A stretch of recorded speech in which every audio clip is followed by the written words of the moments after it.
Salut à toi et bienvenue dans le second derrière l'écran, le format où je parle un petit peu de la chaîne.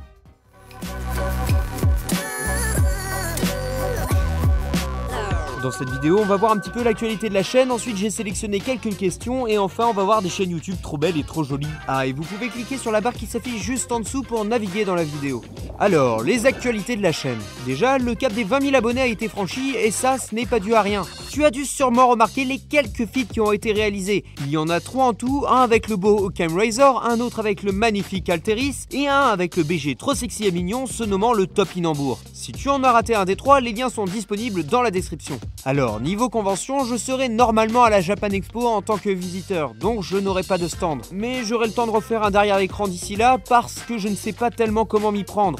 Est-ce que je fais un point de rencontre le jour où j'y vais ou pas? Mais du coup, si je vais en convention, ça veut dire que je vais devoir montrer ma tête. Tu pourras donc la voir d'ici un mois ou deux sur la chaîne, mais ne t'attends pas à quelque chose de magnifique par contre. Ah, et sinon, pour le rythme des vidéos, ça risque d'être légèrement freiné dans les mois qui suivent. Bah oui, parce que mes vidéos me demandent de plus en plus de travail, et donc du coup, les faire en une semaine avec déjà le taf à côté, c'est pas super évident. Donc normalement, on devrait passer à un rythme d'une vidéo toutes les 2 semaines dans les quelques mois à suivre. On peut maintenant passer aux questions. Il n'y en a pas eu énormément car c'était souvent les mêmes. Du coup, si vous en avez, n'hésitez pas à me les poser dans les commentaires pour que je puisse y répondre dans le prochain derrière l'écran. Comment t'es venue l'idée de faire tes vidéos? Bah en fait, je faisais déjà des vidéos avant, mais c'était vraiment de beaux étrons. Du coup, j'ai décidé de m'y mettre sérieusement en choisissant quelque chose qui pourrait me plaire. Et c'est comme ça que Culture Moi est né. C'est grâce à un de tes commentaires sur le Topinambour que je t'ai connu, ou l'inverse. Vous êtes toujours en couple tous les deux? Oui. Es-tu sur d'autres plateformes, excepté YouTube et Dailymotion? Alors non, je ne suis pas sur d'autres plateformes, mais du coup j'en profite pour rappeler que je fais des avant-premières sur Dailymotion, donc n'hésitez pas à me rejoindre sur les réseaux sociaux pour savoir quand elles sortent. As-tu décidé de dissoudre l'Assemblée nationale? J'ai décidé de dissoudre l'Assemblée nationale.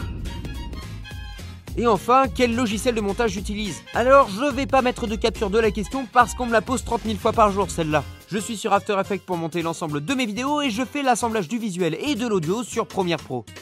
Et maintenant, on arrive à la 3e partie de la vidéo, le passage où je te présente 3 chaînes YouTube. La première est celle de Pianizza.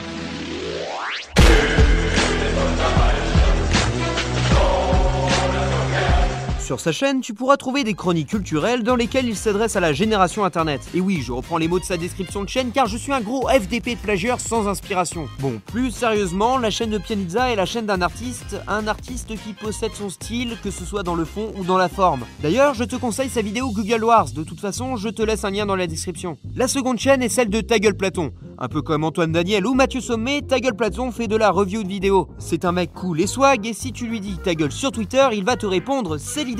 Enfin bref, pareil, n'hésite pas à aller faire un tour dans sa caverne, et si tu t'approches pas trop, il ne va pas te mordre, ne t'inquiète pas. Et enfin, la chaîne d'Acidalia qui est très proche de Pianizza dans sa façon de réaliser ou même de monter. Alors bien sûr, il a moins d'expérience, mais ce qu'il fait est franchement sympa. Beaucoup de son univers se transmet grâce au visuel, du coup, soit on aime, soit on n'aime pas. Cependant, on va faire un tour, histoire de savoir si ça te plaît. Et je vais ajouter la catégorie chaîne bonus où je partagerai une chaîne random qui a le but de troller. Et aujourd'hui, c'est tout autour du top amusant qui fait une chaîne satire des tops.